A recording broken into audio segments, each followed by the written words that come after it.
வணக்கம், நான் ரெக்ஸிலின் அட்வொகேட் பேசுகிறேன். இப்போ வந்து ஹஸ்பண்ட் அண்ட் ஒய்ஃப்குள்ள டிவோர்ஸ்க்கான பிரச்சனைகள் வருது. அவங்களுக்குள்ள வாழவே முடியாது அப்படிங்கிற ஒரு பிரச்சனை வரும்போது, அதாவது அடல்ட்ரி, இல்லீகல் கான்டாக்ட், குரூவல்ட்டி, கொடுமைப்படுத்துறது, அன்சவுண்ட் மைண்ட், அவருக்கு புத்தி சுவாதீனம் எதுவுமே சரியாக இல்லாமல் இருக்கிறது, வெனரல் டிசீஸ், செக்ஷுவல் ரீதியான நோய், இந்த மாதிரி ரீசன் எல்லாம் வரும்போது இது மட்டும் இல்லை, அவங்களுக்குள்ள ஒருத்தருக்கு ஒருத்தர் மன பொருத்தம் பிரச்சனைகள் இருக்குது, நிறைய பிரச்சனைகள் வருது, கடன் தொல்லை, இந்த மாதிரி எல்லாம் வரும்போது அவங்க நினைக்கிறாங்க இப்போ வந்து விவாகரத்து வாங்குறதுக்கு பதிலாக ஒரு குறிப்பிட்ட காலம், ஒரு ஸ்பெசிஃபிக் டைம் பீரியட் வந்து நம்ம பிரிஞ்சு இருந்தோம்னா அந்த ப்ராப்ளம் வந்து சால்வ் ஆகிறதுக்கு ஒரு வாய்ப்பாக இருக்கும் அப்படின்னு நினைக்கும் போது நீதிமன்றத்தை நாடி எங்களுக்கு வந்து ஜுடிஷியல் செப்பரேஷன் ஒரு 1 year எங்களை வந்து பிரிஞ்சு இருக்கிறதுக்கு ஒரு ஆர்டர் போடுங்க அப்படின்னு கேட்கலாம். நீதிமன்றமும் ஆமா இவங்களுக்குள்ள பிரச்சனை வந்து ஃபியூச்சர்ல சரியாகிறதுக்கு ஒரு வாய்ப்பு இருக்கும் அப்படிங்கிறத கருத்தில் கொண்டு இவங்க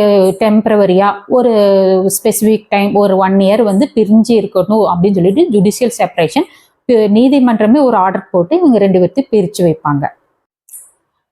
இப்போ வந்து ஹஸ்பண்டோ ஒய்ஃபோ இப்படி பெட்டிஷன் போடுறாங்க, எங்களை வந்து பிரிஞ்சு வாழ்றதுக்கு ஒரு ஆர்டர் வேணும் அப்படின்னு சொல்லி. ஏன் அப்படின்னா சிறிது காலத்திலே இவங்களுக்கு இருக்கிற பிரச்சனை வந்து சரி செய்யலாம், சரியாகிறதுக்கு வாய்ப்பு இருக்கு.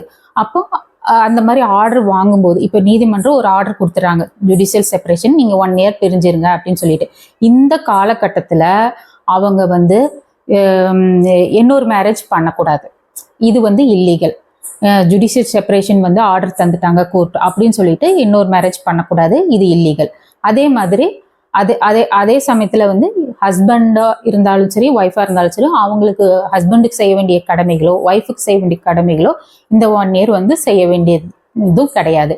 சரி, ஜுடிஷியல் செப்பரேஷன் எந்தெந்த ரீசனுக்கெல்லாம் போக முடியாது அப்படின்ட்டு பார்த்தோம்னா, கன்வர்ஷன்.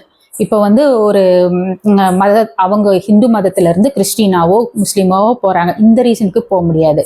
அதே சமயத்துல இவங்க ஒரு 7 வருஷம் வந்து அவர் எங்க இருக்காருன்ட்டே தெரியல, அந்த மாதிரி ரீசனுக்கும் போயிட்டு ஜுடிஷியல் செப்பரேஷன் வேணும் அப்படின்னு சொல்லிட்டு கேட்க முடியாது. அதே மாதிரி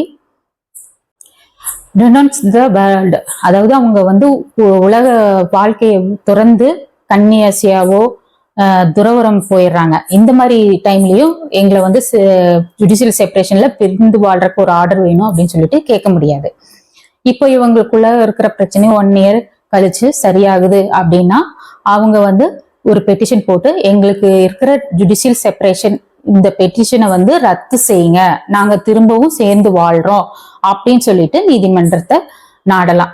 இப்ப இது ஒரு குடும்ப வாழ்க்கையில ஒரு பாதுகாப்பா சிறிது ஃபியூச்சர்ல வந்து அந்த பிரச்சனை சால்வ் ஆகும் அப்படிங்கிற டைம்ல அணுகிறது ஒரு நல்ல ஒரு விதமா இருக்கும். டிவைஸ் மட்டுமே நிரந்தரம் கிடையாது, அதுக்கு பதிலாக ஆல்டர்னேட்டிவ் நிறைய ஆப்ஷன்ஸ் எல்லாம் இருக்கு. இந்த மாதிரி முறைகளை நீங்க பின்பற்றும் போது உங்களோட குடும்பத்துல வந்து திருமண வாழ்க்கைய வந்து பந்தத்தை வந்து நீங்க காப்பாத்திக்க முடியும். தேங்க்யூ.